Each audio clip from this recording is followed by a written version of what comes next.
தன்னோட பொண்ணு கோரிக்காகத்தோட வீட்டுல வந்து 10 நாட்கள் இருந்த கோரிக்காகத்தோட அம்மா இன்னைக்கு திரும்பவும் பக்கத்து காட்டுல உள்ள தன்னோட வீட்டுக்கு கிளம்ப தயாரானாங்க. கோரிக்காகத்தோட பையன் ஜக்குக்கு ஊருக்கு கிளம்புற தன்னோட பாட்டி கூட அவங்க வீட்டுக்கு போகணும்னு ரொம்ப ஆசையா இருந்தது. இருந்தாலும் அவங்க பாட்டி ஜக்குவை அழைச்சிட்டு போறதுக்கு தயாரா இல்ல. பாட்டி பாட்டி, நானும் உங்க கூட வரேன் பாட்டி, என்னையும் அழைச்சுக்கிட்டு போங்க. இல்ல ஜக்கு, நீ என் கூட வர வேண்டாம். உன்னை வச்சு என்னால சமாளிக்க முடியாது. உன்னை நான் என் கூட அழைச்சிக்கிட்டு போனேன்னா நீ ஏதாவது சேட்டை பண்ணிக்கிட்டே இருப்ப. உன்னால எனக்கும் தொல்லை, மத்தவங்களுக்கும் தொல்லை. பாட்டி இப்படி சொன்ன உடனே அதை கேட்ட ஜக்கு அழ ஆரம்பிச்சுட்டான். அம்மா அம்மா, பாட்டி கிட்ட சொல்லுமா, என்னையும் அழைச்சுக்கிட்டு போக சொல்லு. நான் அங்க போய் பாட்டிக்கு எந்த தொந்தரவும் கொடுக்க மாட்டேன். பாட்டி வீட்டுல இருக்கிற வரைக்கும் நல்ல பிள்ளையா இருந்துட்டு திரும்ப வருவேம்மா. ஏம்மா, ஊருக்கு போறப்ப எதுக்காக என் பிள்ளைய அழ வச்சுட்டு போற? அவன் கொஞ்சம் அட்டகாசம் பண்ணுவான் தான், நான் இல்லன்னு சொல்லல. அதுக்காக பாட்டி நீயே அவனை இப்படி விட்டுட்டு போனா அவன் யார் வீட்டுக்கு தான் போவான்? கோரி, நான் அதுக்காக சொல்லலம்மா. நீ சின்ன வயசா இருந்தப்ப கூட இப்படிதான் அம்மாவுக்கு ரொம்பவும் தொந்தரவு கொடுப்ப. இருந்தாலும் அப்ப நானும் சின்ன வயசா இருந்ததால உன்னை எப்படியோ சமாளிச்சுட்டேன். ஆனா உன் பையன் ஜக்கு உன்னை விட 2 மடங்கு அதிகமா தொல்லை கொடுக்கறான். எனக்கும் இப்ப வயசாகி போனதால அவனை என்னால சமாளிக்க முடியல. அதுக்கு தாமா நான் இப்படி சொன்னேன். அவனுக்கு கொஞ்சம் புத்திமதி சொல்லி அனுப்பி விடுமா, அவனையும் அழைச்சிக்கிட்டு போறேன். ஜக்கு, நீ அங்க போய் பாட்டிக்கு ஓவரா தொல்லை கொடுக்க கூடாது. அவங்களால சமாளிக்க முடிஞ்ச அளவுக்கு மட்டும் தான் தொல்லை கொடுக்கணும். கோரிக்காக இப்படி சொன்னதும் ஜக்கு தான் ஆசைப்படி தன்னோட பாட்டி கூட அவங்க வீட்டுக்கு பறந்து போனான்.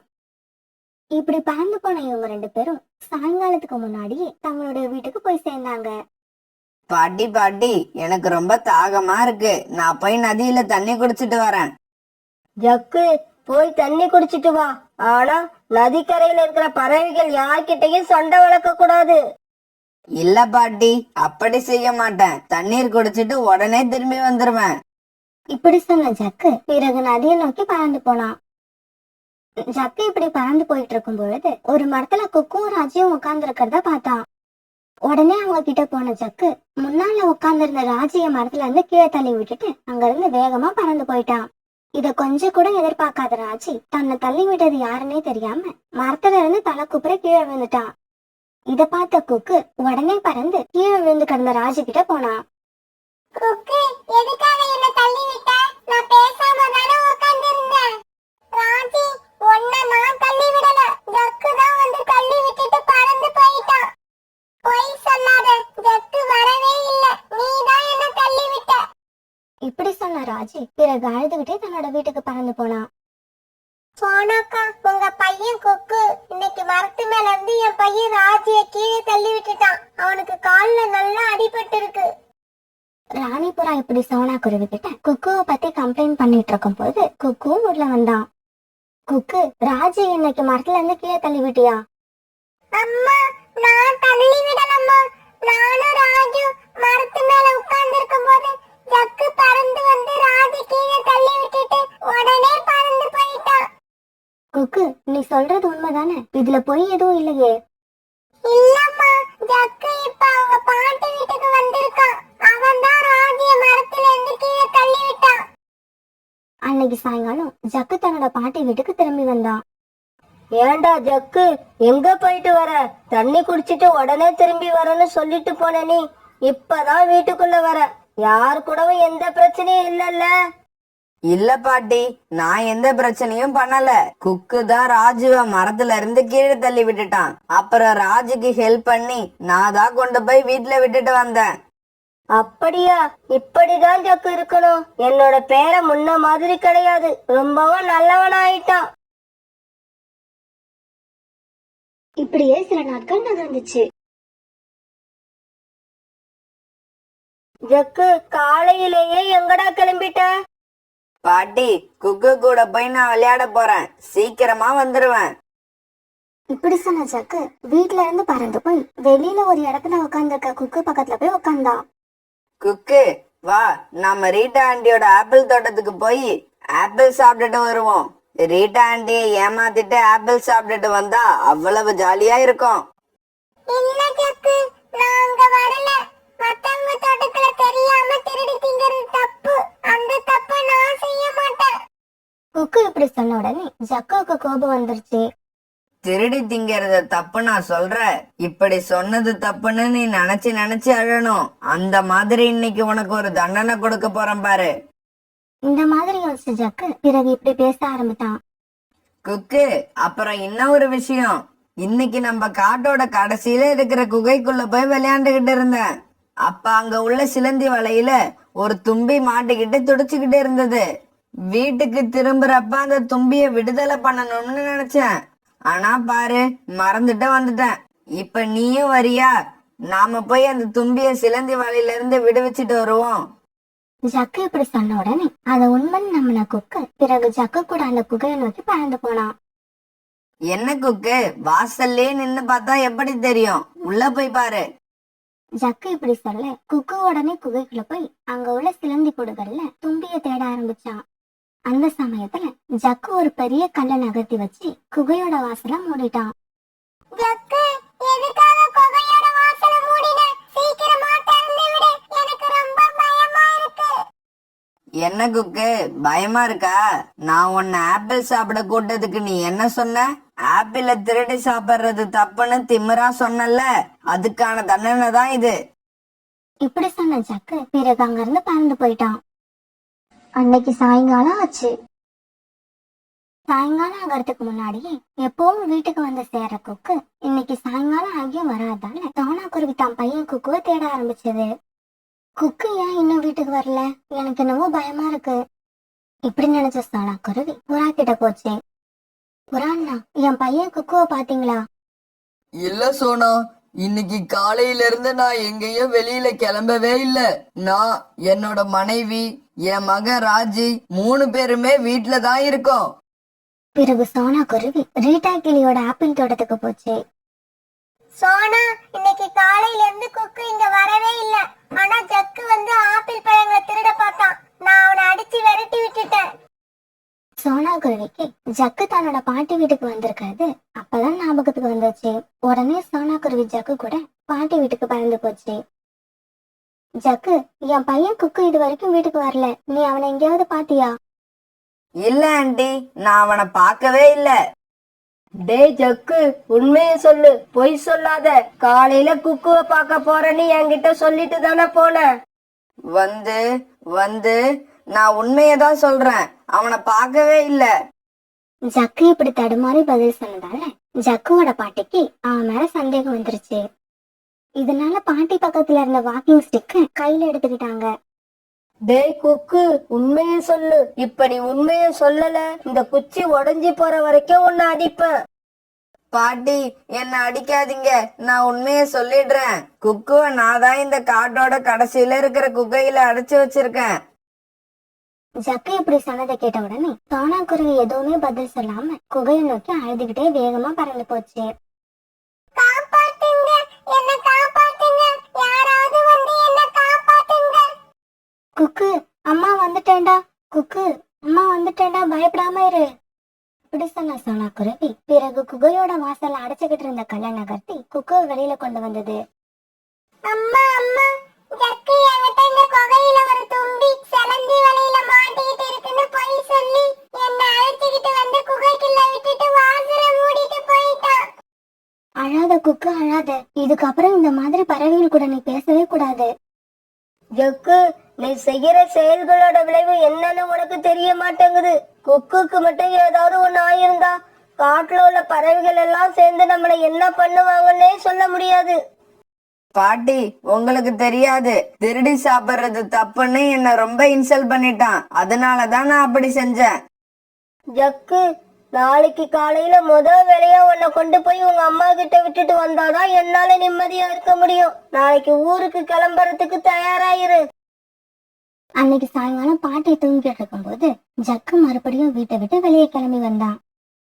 அந்த சமயத்துல பக்கத்து காட்டை சேர்ந்த நிறைய சின்ன பறவைகள் ஜக்கு இருக்கிற காட்டை சுத்தி பாக்குறதுக்காக பறந்து வந்துகிட்டு இருந்தாங்க. அப்படி வந்துகிட்டு இருந்த பறவைகள்ல 2 சின்ன பறவைகள் மட்டும் வேகமா பறந்து வந்து ஒரு மரத்துல உட்கார்ந்து இருந்தாங்க. சின்ன பறவைகளை பார்த்த ஜக்கு உடனே அவங்க கிட்ட பறந்து போனான். வழக்கம் போல ஒரு பறவைய மரத்துல இருந்து கீழே தள்ளி விட்டான்.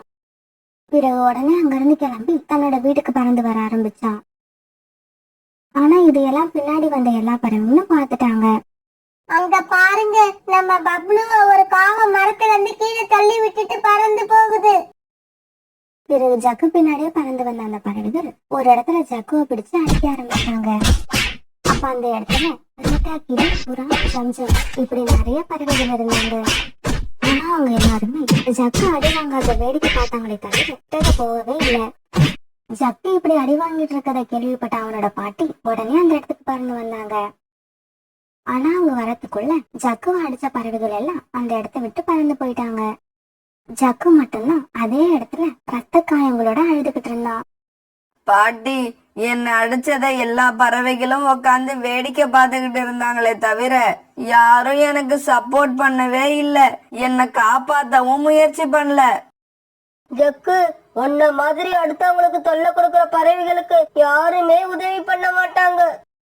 இப்படி யாருன்னே தெரியாத பறவைகள் கிட்ட அடி வாங்கினதுக்கு அப்புறம் தான் ஜக்குவுக்கு அறிவு வந்தது.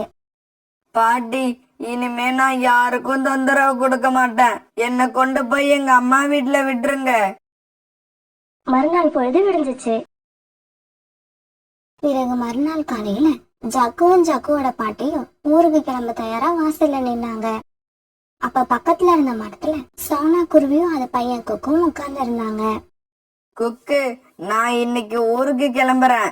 நான் இப்ப தெரிஞ்சிட்டேன். குக்கு, இனிமே யாருக்கும் தொல்லை கொடுக்க மாட்டேன். என்ன மன்னிச்சிடு. ஜக்கு இப்படி பேசிட்டு இருக்கும் போது எந்த பதிலும் சொல்லாம சோனா குருவியும் அது பையன் குக்கும் அங்கிருந்து கிளம்பி போயிட்டாங்க. பாட்டி, நான் இப்ப உண்மையிலேயே தெரிஞ்சிட்டேன். இருந்தும் யாரும் என் கூட பேச விருப்பப்படல. ஜக்கு, உன்னோட செய்கையால அவங்க மனசுல நிறைய காயங்கள் உண்டாகி இருக்கு. அந்த காயங்கள் ஆறுற வரைக்கும் அவங்க அப்படிதான் இருப்பாங்க. இதுக்கப்புறம் நீ அவங்களோட மனசுல புதுசா காயங்களை உண்டாக்காம இருந்தா அவங்க மறுபடியும் உங்ககிட்ட பேச விருப்பப்படுவாங்க. பிறகு ஜக்கு தன்னோட பாட்டி கூட தன்னோட காட்டை நோக்கி பறக்க ஆரம்பிச்சான். ஒரு நாள் உணவு தேட போன காலுக்காகவும் ஒரு மரத்து மேல உட்காந்து ஓய்வு எடுத்துக்கிட்டு இருந்தது. அந்த சமயத்துல சோனங்குருவி காலுக்காகத்துக்கிட்ட வந்தது. காலண்ணா, நேத்து பக்கத்து காடு வரைக்கும் ஒரு வேலையா போயிருந்தேன். அப்படி போனப்ப உங்க அம்மாவை பார்த்தேன். அவங்க நாளைக்கு உங்களை பார்க்க வராங்களாம். அந்த விஷயத்த உங்ககிட்ட சொல்ல சொன்னாங்க. சோனா, நீ சொல்றது உண்மைதானா? எங்க அம்மா நாளைக்கா வராங்க? காலண்ணா, நான் என்னைக்காவது போய் பேசி பார்த்திருக்கீங்களா? அதுவும் இல்லாம இந்த விஷயத்துல நான் ஏன் உங்ககிட்ட போய் சொல்லணும்? சோனா குருவி இப்படி சொன்னதும் காலுக்காக வேக வேகமா பறந்து தன்னுடைய வீட்டுக்கு போச்சு. கோரி, நாளைக்கு என்னோட நண்பர்கள் நம்ம வீட்டுக்கு வராங்க. அதனால நீ ஜக்குவை கூப்பிட்டுக்கிட்டு உங்க அண்ணன் வீட்டுக்கு போயிட்டு வா. அம்மா அம்மா, மாமா வீட்டுக்கு போய் ரொம்ப நாள் ஆகுது. என்கிட்ட சரியா பேச மாட்டாருதான். இருந்தாலும் அவரு வீட்டுக்கு போறது எனக்கு ரொம்ப பிடிக்கும். காலுஜி, உண்மையிலேயே உங்களுடைய நண்பர்கள் வராங்களா இல்ல உங்க அம்மா வராங்களா? அவங்க போன தடவை வந்தப்பவே நான் உங்ககிட்ட தெளிவா சொல்லிட்டேன். இதுக்கப்புறம் உங்க அம்மா இந்த வீட்டுக்கு வந்தாங்கன்னா இந்த வீட்டுல அவங்க மட்டும்தான் இருப்பாங்க, நான் இருக்க மாட்டேன்னு. கோரி, நீ என்ன காரணத்தால எங்க அம்மாவை இவ்வளவு வெறுக்கிற? எல்லாருக்கும் அம்மா இருக்கிற மாதிரி தான் எனக்கும் அம்மா இருக்காங்க. அவங்கள இந்த வீட்டுக்கு வரக்கூடாதுன்னு சொன்னா என்ன அர்த்தம்? அவங்க இந்த வீட்டுக்கு வர்றது எனக்கு பிடிக்கலன்னு அர்த்தம். இங்க பாருங்க, நான் இந்த வீட்டுல இருக்கிற வரைக்கும் உங்க அம்மா இங்க வர முடியாது. கல்யாணத்துக்கு முன்னாடியே இந்த விஷயத்த பத்தி நாம 2 பேரும் பேசியிருக்கோம். ஞாபகம் இருக்கா இல்லையா? கோரி இப்படி பேசுவதை கேட்டுட்டு காலுக்காகவும் எதுவுமே பேசாம மௌனமா இருந்தது. பிறகு கொஞ்ச நேரம் கழிச்சு காலுக்காக இப்படி பேச ஆரம்பிச்சது. கோரி, எங்க அம்மா நாளைக்கு நம்ம வீட்டுக்கு வராங்கன்னு சோனா குருவி இப்பதான் என்ன பார்த்து சொல்லுச்சு. தயவு செய்து வீட்டுக்கு வர்ற எங்க அம்மாவை எதுவும் சொல்லாத. போன தடவை எங்க அம்மா வந்தப்ப வாய்க்கு வந்தபடி அவங்க கிட்ட சண்டை போட்டு திருப்பி அனுப்பிட்ட. ஜக்கு, உங்க அப்பாவோட தில்லாலங்கடி வேலையெல்லாம் இப்ப பாத்துக்கிட்டியா இல்லையா? இவரு பம்மிக்கிட்டு வந்து வீட்டுல உட்காரும் போதே நான் சந்தேகப்பட்டேன். நான் சந்தேகப்பட்டது சரிதான். இங்க பாருங்க, நான் இந்த வீட்டை விட்டு எங்கேயும் போக மாட்டேன். இது என்னோட வீடு, நான் இங்கதான் இருப்பேன். மறுநாள் பொழுது விடிஞ்சிச்சு. மறுநாள் காலையிலே காலுக்காகத்தோட அம்மா காலுக்காக வீட்டுக்கு வந்தாங்க. வாசல்ல அவங்களை எதிர்பார்த்து உட்கார்ந்திருந்த ஜக்குவை தூக்கி அணைச்சுக்கிட்டாங்க. ஜக்கு, உன்னை பாக்கணும் போல என் மனசு ரொம்ப நாளா சொல்லிக்கிட்டே இருந்தது. உன்னை பாக்கறதுக்கு தாண்டா சொல்ல இவ்வளவு தூரம் பறந்து வந்தேன். இந்த சமயத்துல நதிக்கு தண்ணீர் குடிக்க போயிருந்த கோரிக்காக வீட்டுக்கு திரும்பி வந்தது.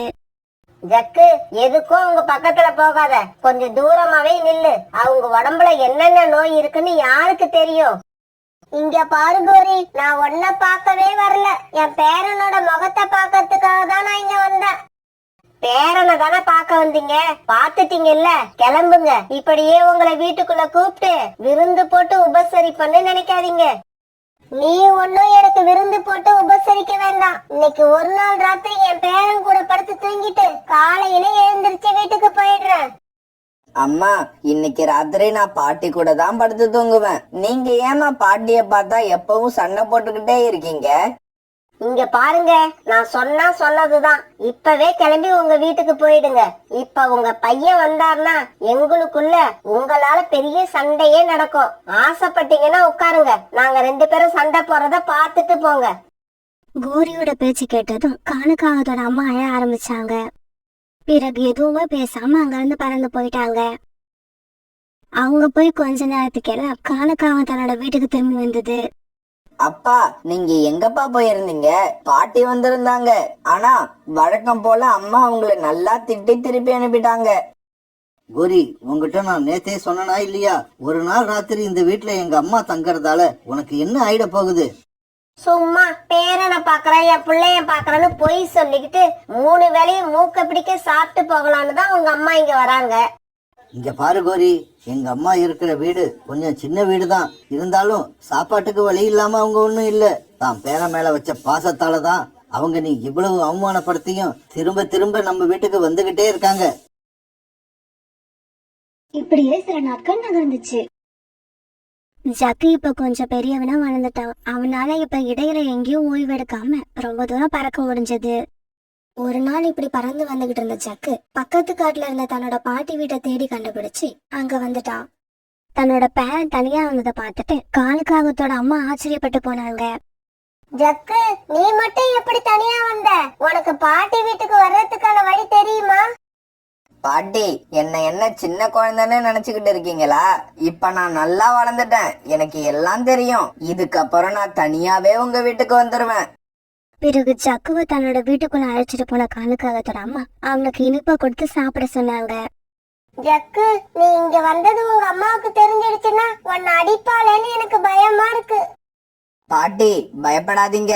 யாராவது சொன்னாதானே தெரியும். நான் கண்டிப்பா சொல்ல மாட்டேன். பாட்டி, எங்க அம்மா ஏன் உங்ககிட்ட ரொம்பவும் கேவலமா நடந்துக்கிறாங்க? ஜக்கு, இந்த கேள்விக்கு என்கிட்ட பதில் இல்ல. இந்த கேள்விக்கு பதில் உங்க அம்மா கிட்ட தான் இருக்கு. கேப்பேன் பாட்டி, இன்னைக்கு இல்லாட்டியும் என்னைக்காவது ஒரு நாள் இந்த கேள்வியை எங்க அம்மா கிட்ட கேட்கதான் போறேன். பிறகு அன்னைக்கு சாயங்காலம் வரைக்கும் தன்னோட பாட்டி கூட பேசிக்கிட்டு இருந்த ஜக்கு பிறகு தன்னோட வீட்டுக்கு பறந்து போனான். கோரி, நான் இந்த பெட்டிக்குள்ள நம்ம வீட்டு கூரைய சரி பண்றதுக்காக 10,000 ரூபாய் பணம் வச்சிருந்தேன். அந்த பணம் இப்ப இல்ல. நம்ம வீட்டுக்குள்ள வந்து அந்த பணத்தை யாரு எடுத்திருப்பா? அப்படியா? அந்த பணத்தை கூரைய சரி பண்றதுக்காக வச்சிருந்தீங்க? இந்த விஷயத்தை என்கிட்டயும் சொல்லி இருக்கலாம்ல. இது தெரியாதனா? ஒரு நாள் பெட்டியை திறந்து பார்த்தேன், 10,000 ரூபாய் இருந்தது. சரி, சும்மா இருக்கிற பணம் தானேன்னு நினைச்சு அதை எடுத்துக்கிட்டு போய் கம்மல் வாங்கிட்டு வந்துட்டேன். நான் கொஞ்சம் பிஸியா இருந்ததால அந்த கம்மலை கூட உங்ககிட்ட நான் காமிக்கல. இதோ இதுதான் அந்த கம்மல். இப்படி சொன்ன கோரிக்காக தான் வாங்கிட்டு வந்து வச்சிருந்த கம்பன் எடுத்து காலுக்காகத்துக்கிட்ட காட்டுச்சு. கோரி, உனக்கு ஏதாவது அறிவு இருக்கா? யார கேட்டுக்கிட்டு அந்த பணத்தை எடுத்த? இன்னும் கொஞ்ச நாள்ல மழை பெய்ய ஆரம்பிச்சிடும். வீட்டு கூரை நல்லா இருந்தாதானே நாம வீட்டுக்குள்ள நிம்மதியா இருக்க முடியும். நீ இப்ப என்ன பண்ற? எடுத்துக்கிட்டு வந்த கம்மலை திரும்ப போய் கடையில கொடுத்துட்டு நீ கொடுத்த பணத்தை வாங்கிக்கிட்டு வா. காலேஜி, என்ன இப்படி பேசுறீங்க? ஏதோ தெரியாதனமா தப்பு நடந்து போச்சு, அதுக்காக எடுத்துக்கிட்டு வந்த கம்மலை திரும்ப போய் கொடுக்க சொல்றீங்க? நான் அப்படியெல்லாம் செய்ய மாட்டேன். அப்படி செஞ்சா அந்த கடைக்காரன் என்ன பத்தி என்ன நினைப்பான்? இங்க பாரு கோரி, யாரு உன்னை பத்தி என்ன நினைச்சாலும் எனக்கு கவலை இல்ல. எனக்கு இப்ப வீட்டு கூரைய சரி பண்ணியே ஆகணும். இப்ப நீ அந்த கம்மலை திருப்பி கொடுத்துட்டு 10,000 ரூபாய் பணத்தை வாங்கிட்டு வந்து கொடுக்கலன்னா இந்த வீட்டுல என்னால இருக்க முடியாது. இங்க பாருங்க காலேஜி, மனைவி ஏதோ ஆசைப்பட்டு ஒரு கம்மலை வாங்கிட்டா, அதனால இந்த வீட்லயே கொஞ்ச நாள் அட்ஜஸ்ட் பண்ணிக்கிட்டு இருப்போம் அப்படின்னு நினைச்சீங்கன்னா என் கூட வீட்டுல இருங்க. இல்லன்னா உங்க இஷ்டம், நீங்க எங்க வேணாலும் போகலாம். ஜக்கு, நான் அம்மா வீட்டுக்கு போய் கொஞ்ச நாள் இருந்துட்டு வரலாம்னு நினைக்கிறேன். நீ என்ன நினைக்கிற? அப்பா, நானும் இததான் சொல்லணும்னு நினைச்சேன். ஆனா நான் சொல்றதுக்கு முன்னாடி நீங்க சொல்லிட்டீங்க. வாங்கப்பா, சீக்கிரம் கிளம்புவோம். பிறகு காலுக்காகவும் ஜக்குவும் அங்க இருந்து பறந்து காலுக்காகத்தோட அம்மா வீட்டுக்கு போனாங்க. டேய் காலு, அவ 1000 தான் தப்பு செஞ்சிருந்தாலும் அவளை தனியா விட்டுட்டு நீங்க எப்படி இங்க வந்தீங்க? பாட்டி, நானும் அப்பாவும் கொஞ்ச நாள் நிம்மதியா இருக்கிறோம், அதுக்கப்புறம் அம்மாவை கூட்டுக்கலாம். மறுநாள் ராத்திரி அந்த காட்டுல மழை வேகமா பெய்ய ஆரம்பிச்சது. இப்படி மழை பெய்ய ஆரம்பிச்ச உடனே காலுக்காகத்தோட வீட்டுக்குள்ள மழை நீர் சொட்டிக்கிட்டே இருந்தது. பிறகு இன்னும் கொஞ்ச நேரத்துல பலமா காத்து அடிச்சதால காலுக்காகத்தோட வீட்டு கூட அப்படியே காத்துல பறந்து போயிடுச்சு. பிறகு மழையில நனைஞ்சுக்கிட்டு உட்கார்ந்துருந்த கோரிக்காகவும் தன்னோட அண்ணன் வீட்டுக்கு போச்சு. இப்படி போன கோரிக்காகவும் தன்னோட அண்ணன் வீட்டு கதவை தட்ட ஆரம்பிச்சது. அண்ணா, சீக்கிரமா கதவை தர, நான் ரொம்ப நேரமா மழையில நனைஞ்சுக்கிட்டு இருக்கேன். யார் இந்த சமயத்துல வந்து கதவை தட்டுறது? அண்ணி, நான் தான் அண்ணி கோரி வந்திருக்கேன். என் கணவர் குழந்தை எல்லாம் வரல, நான் மட்டும் தான் வந்திருக்கேன். சீக்கிரமா கதவை தரங்க. அப்படியா? அவங்க எல்லாம் எங்க போயிருக்காங்க? நீங்க மட்டும் எதுக்காக வந்திருக்கீங்க? அப்பாவும் பிள்ளையும் என் கூட சண்டை போட்டுக்கிட்டு அவங்க அம்மா வீட்டுக்கு போயிட்டாங்க. இந்த சமயம் பார்த்து எங்க வீட்டு கூரையும் இடிஞ்சு விழுந்துருச்சு. அதனாலதான் இப்ப மழையில நனைஞ்சுக்கிட்டு நான் உங்க வீட்டுக்கு வந்திருக்கேன். சீக்கிரமா கதவை தரங்க அண்ணி. இங்க பாருங்க, உங்க தங்கச்சி குடும்பத்தோட வந்திருந்தா இப்படியும் கொஞ்ச நாள்ல திரும்பி போயிடுவான்னு நினைக்கலாம். இப்ப தனியா வந்திருக்கா. கதவை திறந்து உள்ள விட்டீங்க, இங்கேயே ஸ்ட்ராங்கா உட்கார்ந்துருவா. அப்புறம் நீங்க பிறக்க போற குழந்தைய பாப்பீங்களா, இல்ல உங்க தங்கச்சிய பாப்பீங்களா? அண்ணன் இப்படி சொன்ன உடனே கோரியோட அண்ணன் கதவை திறந்துகிட்டு வெளியே போனாரு. அண்ணா, கதவை திறந்து என்ன உள்ள விடு, நீ ஏன் வெளியில வந்த? கோரி, உன்னோட வீடு இப்ப உடஞ்சு போச்சு. இப்ப நான் உன்னை உள்ள விட்டேன்னா இந்த வீடும் அதே மாதிரி ஆயிடும். தயவு செஞ்சு கோவப்படாம நான் சொல்றத கேளு. நீயும் உன்னோட மாமியார் வீட்டுக்கு போயிடு. அதுதான் உனக்கும் நல்லது, உங்க குடும்பத்துக்கும் நல்லது. இப்படி சொன்ன காலுக்காகத்தோட அண்ணன் வீட்டுக்குள்ள போய் கதவை சாத்திக்கிட்டாரு. பிறகு வீட்டு வாசல்ல கொஞ்ச நேரம் உட்கார்ந்து அழுதுகிட்டு இருந்த கோரிக்காகவும் வேற வழி இல்லாம காலுக்காகத்தோட அம்மா வீட்டுக்கு பறந்து போச்சு. தன்னோட அம்மா வீட்டு வாசல்ல உட்கார்ந்து இருக்கிறத ஜக்கு தான் முதல்ல பார்த்தான். அம்மாவை பார்த்த உடனே வேகமா வீட்டுக்குள்ள போய் அப்பா கிட்ட இப்படி சொன்னான். அப்பா, அம்மா வந்து பாட்டி வீட்டு வாசல்ல உட்கார்ந்துருக்காங்க. அந்த சமயத்துல காலுக்காகத்தோட அம்மா தன்னுடைய கூட்டுல படுத்து தூங்கிட்டு இருந்தாங்க. ஜக்கு இப்படி சொன்ன உடனே காலுக்காக உடனே வீட்டை விட்டு வெளியில வந்தது. ஜக்குவும் காலுக்காகவும் எதுவுமே பேசாம மௌனமா கோரிக்காகத்தையே பார்த்துக்கிட்டு இருந்தாங்க. காலேஜி, வாயில என்ன கொழுக்கட்டையா வச்சிருக்கீங்க? உங்களோட மனைவி இப்படி மழையில நனைஞ்சுக்கிட்டு நிக்கிறேன், வா உள்ளன்னு உங்களால கூப்பிட முடியலையா? அப்பா, தப்பி தவறி கூட அம்மாவை உள்ள வான்னு கூப்பிடாதீங்க. உள்ள வந்த உடனே அப்புறம் உங்ககிட்ட தான் சண்டை போடுவாங்க. கோரி, நம்ம பையன் சொல்றத கேட்டியா? இதை விட உனக்கு ஏதாவது அசிங்கம் இருக்கா? முதல்ல நீ உன்னை மாத்திக்க முயற்சி பண்ணு. அப்படி நீ மாறிட்டேன்னா தாராளமா நீயாவே இந்த வீட்டுக்குள்ள வரலாம். உன்னை யாரும் கூப்பிடணும்னு அவசியமே இல்லை. இப்படி சொன்ன காலுக்காகவும் பிறகு ஜக்குவை போட்டுக்கிட்டு வீட்டுக்குள்ள போயிடுச்சு. வீட்டுக்குள்ள போன காலுக்காகவும் தன்னோட அம்மா கிட்ட நடந்தது எல்லாத்தையும் சொல்லுச்சு. இவங்க இப்படி பேசிக்கிட்டு இருக்கப்ப யாரோ கதவை தட்டுற சத்தம் கேட்டது. கதவை தட்டினது வேற யாரும் இல்லைன்னு நம்மளோட கோரி அக்கா தான். கோரிக்காவை இப்ப தான் செஞ்ச தப்பையெல்லாம் உணர்ந்துருச்சு. இப்பவும் நம்ம மனசு மாறலன்னா கணவரும் குழந்தையும் நம்மளை சுத்தமா வெறுத்துடுவாங்க. அதுக்கப்புறம் நமக்குன்னு யாருமே இருக்க மாட்டாங்கிற உண்மைய அப்பதான் புரிஞ்சுக்கிச்சு. பிறகு தன்னுடைய அத்தைய பார்த்து அவங்க கிட்ட மன்னிப்பு கேட்டது. அத்தை, என்ன மன்னிச்சிடுங்க அத்தை. நான் செஞ்ச தப்பெல்லாம் மனசுல வச்சுக்காம என்னை வீட்டுக்குள்ள விட்டதுக்கு ரொம்பவும் நன்றி. எனக்கு உங்க முகத்தை பார்க்கவே வெக்கமா இருக்கு. அம்மா அம்மா, இன்னும் கொஞ்ச நேரம் இப்படி அழுதுகிட்டே இருங்க. நீங்க இப்படி அழுது இது வரைக்கும் நான் பார்த்ததே இல்லை.